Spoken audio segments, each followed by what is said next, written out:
आपका एक बंधन, एक समस्या, एक बकवास जो आपके आसपास के लोग झेलते हैं, उनमें से एक चीज खत्म होनी चाहिए। आप सब कुछ एक साथ नहीं छोड़ सकते, कम से कम एक छोड़ें। क्या आप ऐसा करेंगे?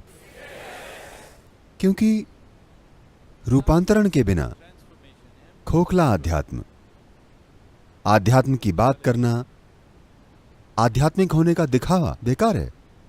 कोई रूपांतरण होना ही चाहिए, है ना? कृपया ऐसा कीजिए ताकि जब तक आप जिएं, लोगों को आपके साथ रहने में मजा आए। जब आप मरें तो उन्हें आपकी कमी महसूस हो। आपको जीवन ऐसे जीना चाहिए।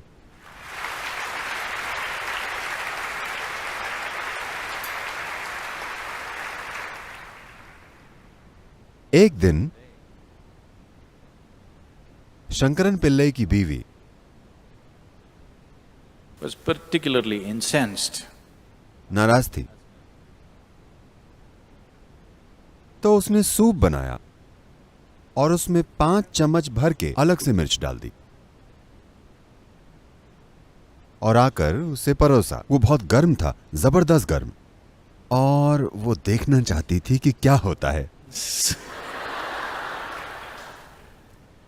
वो अपने हाथ मलने लगी, मगर वो अखबार पढ़ रहा था। वो बोली, सूप तैयार है, सूप तैयार है, सूप तैयार है। वो करते हुए अब भी अखबार पढ़ रहा था।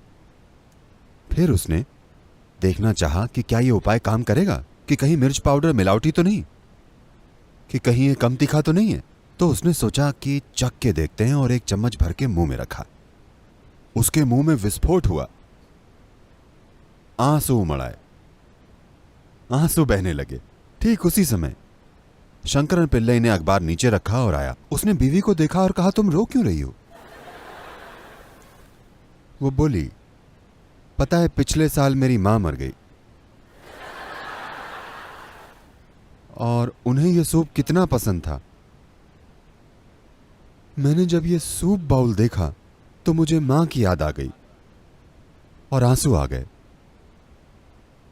अच्छा ऐसा है, कोई बात नहीं, क्या कर सकते हैं, हम सब कभी ना कभी अपने माँ बाप को खो देते हैं, कोई बात नहीं। और शंकरन पिल्लई सूप के साथ फिर अखबार में घुस गया और अखबार पढ़ते हुए उसने मुंह में सूप रखा। वो डायनामाइट की तरह फटा, क्योंकि उसने पूरा चम्मच पिया था। उसकी आंखों में आंसू आ गए। फिर वो आई और बोली, अरे तुम भी मेरी मां को लेकर भावुक हो गए?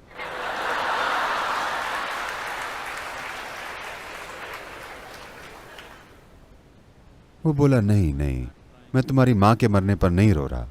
मैं रो रहा हूं क्योंकि वो अच्छी मां चली गई और तुम्हें यहां छोड़ गई।